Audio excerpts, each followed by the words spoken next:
Le football a changé, c'est bientôt la grande finale de la Coupe du Monde. Une superbe rencontre à venir entre l'Argentine et la France. Cette Coupe du Monde nous a recelé énormément de surprises.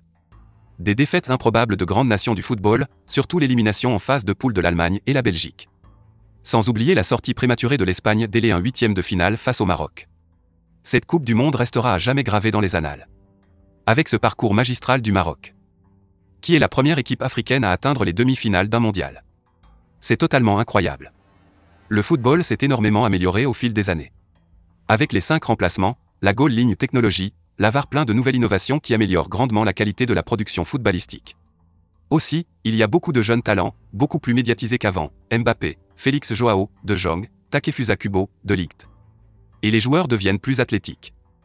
Les grosses compétitions démontrent bien le niveau du football, comme la Champions League, avec les spectaculaires jeux de Liverpool et de l'Ajax.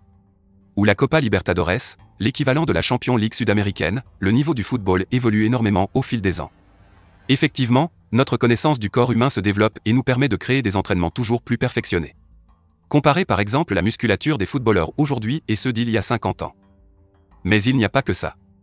La technique et la stratégie sont de plus en plus travaillées au fil du temps. De nouveaux entraîneurs arrivent avec des méthodes nouvelles et de nouveaux schémas tactiques.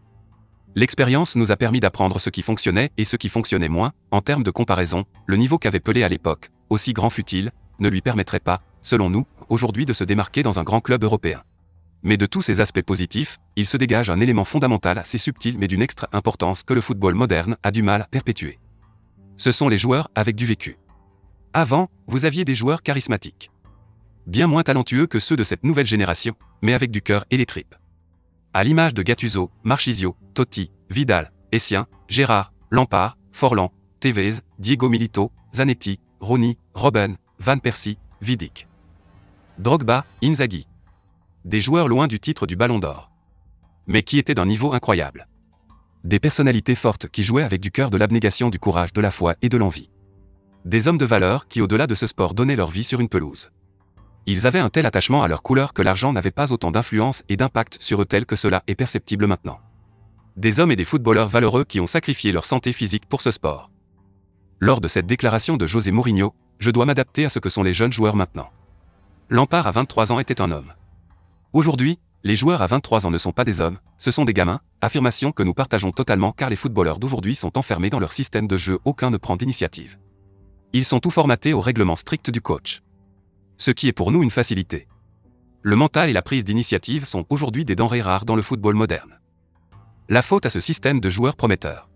Très tôt, les jeunes joueurs se démarquant sont détectés et médiatisés sans qu'il ait besoin de faire leurs preuves. L'exemple de Endrick, 16 ans, recruté par le Real Madrid depuis le championnat brésilien où il évolue. Certes, il a un talent indéniable. Tout porte à croire qu'il devrait réussir à Madrid. Mais en tant qu'homme, a-t-il eu le temps de se construire? De comprendre la nouvelle réalité de sa vie? Le changement de dimension auquel il doit faire face? Cette nouvelle perception que les gens auront de lui? Son père qui passe de maçon à un homme riche et célèbre. La bascule à 90 degrés qui va se produire dans sa vie, son quotidien, aussi dans celle de son entourage et sa famille. Tant d'informations et changements difficilement gérables pour un gamin de son âge. Cette nouvelle politique de miser sur des joueurs prometteurs empêche et contraint cette jeunesse à débuter le football professionnel de façon très précoce. Cette jeunesse n'a donc pas le temps de se construire dans la vraie vie, acquérir l'expérience et avoir un bagage mental psychologique fort pour affronter les dures réalités d'un footballeur ou tout simplement celle de la vie, tout court. N'hésitez pas à me dire ce que vous en pensez en commentaire. Votre avis m'intéresse, partagez, mettez un pouce bleu, c'est important pour la chaîne. Merci.